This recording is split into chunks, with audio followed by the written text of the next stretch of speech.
Hey everyone, welcome back to the channel. Welcome to Movie Night. Today we're going to watch Batman 1989, and it's going to be a fun episode.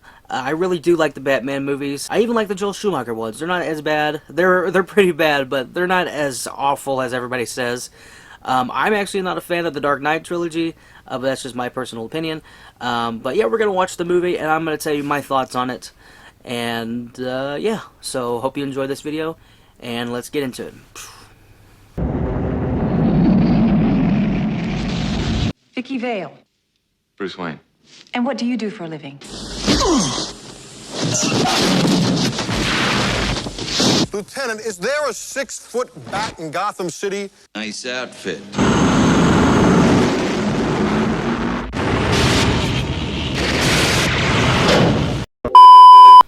Alright, so I'm about halfway through. We're at the scene where he is at the courthouse, and he just killed the big guy.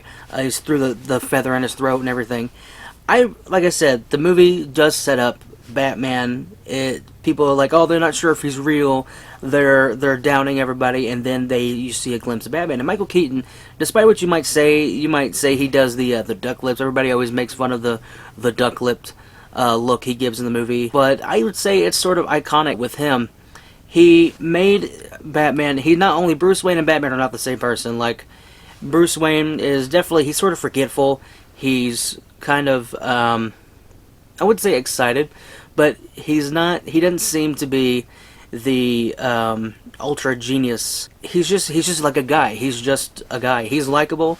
Michael Keaton is very likable as the character, and everybody doubted him when the movie came out that he wasn't going to be a good choice, which to me is odd. But the Batman character and the Bruce Wayne character are completely different.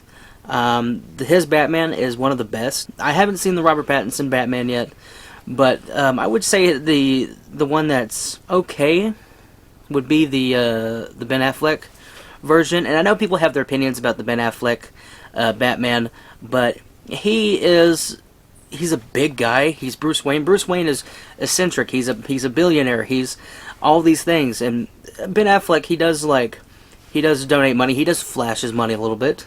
He does show up to different events. He's not dark and brooding when he's Bruce Wayne. He's, I'm Bruce Wayne. He's just a guy. And I would say with Michael Keaton, as if Michael Keaton's the best Batman, Ben Affleck's probably the second best. And like I said, Christian Bale, I admire Christian Bale's athleticism and the amount of effort he put into the role. Like, he lost a bunch of weight for The Machinist and then had to gain all that back to do Batman. So I admire his tenacity and his dedication to the role. He is not completely different from the Batman character, but we only see the Bruce Wayne come out of him a couple times in the series. Well, since Christian Bale is younger than what Ben Affleck was and Michael Keaton was in the series, you'd think he'd be more sporadic, coming back from Gotham, making sure people don't realize that it's him. But I would say he does a decent job. Not my favorite by any means, but he's definitely not the worst. But anyway, we are going to continue with the movie, and I'm going to show you the special features and everything at the end, and give you my full thoughts on it. I have given a name to my pain. What are you? I'm Batman. Where does he get those wonderful toys?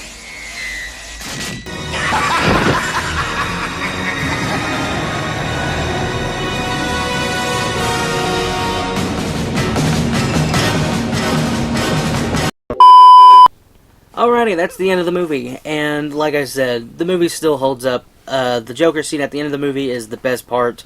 Batman is the way he uses his gadgets, and I know people say this before, and people bring it up. Batman has gadgets that he uses in these movies that would be beneficial to him for other things, but he only uses it once, and that's so they could sell toys. But Michael Keaton does a very good job, and I can't forget to mention Jack Nicholson, one of the best. If he is the best Joker, in my opinion.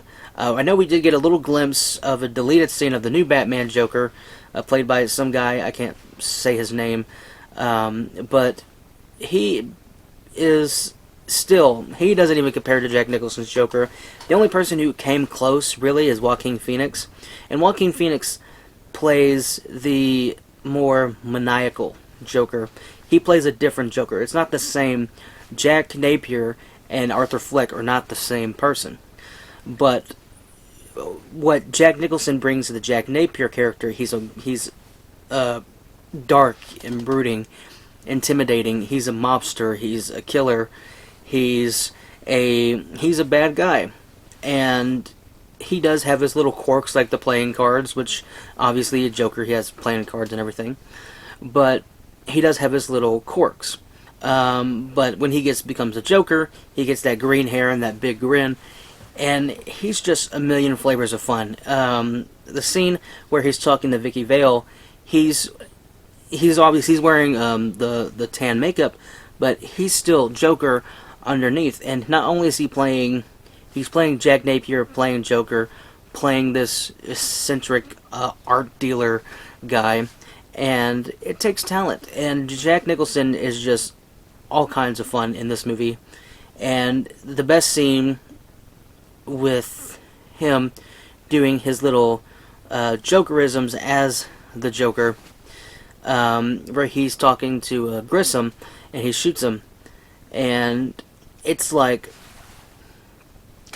watching Jack in The Shining turn to become evil and maniacal, because he's this mobster, but he could just shoot him. He could just walk up as Jack Nicholson and shoot him, but the chemicals and shit mess up with his brain, and he's, doing it behind his back and under his leg and everything, and laughing and everything, and it's just a great display of his acting ability. But like I said, this Batman movie is my favorite. It's not the one I grew up with. Actually, the first one I watched was Batman Forever, which was Val Kilmer, and most people say that's the Batman. The Batman you grew up with is the Batman you like the most. So I would say the Batman I grew up with is not the one I like the most, although Val Kilmer does a good job in that movie. The rest of the movie doesn't help or hold up very well. But this is the best Batman movie, in my opinion, to date. Until they have a better actor or somebody comes in and just wows me, Jack Nicholson and Batman are the best Batman and the best Joker in one movie. What more can you ask for? Alright, now I'm going to show you the special features of the film. There are a couple ones. Let me switch the camera here, and I will show you, and we will go through all of those right now. Hey guys, there were so many special features on this particular DVD. I'm going to do a separate video that's going to be coming the day after movie night, so Saturday that video should be up, and I hope you guys enjoyed that. Thank you again for watching, and I will see you in the next one. Bye.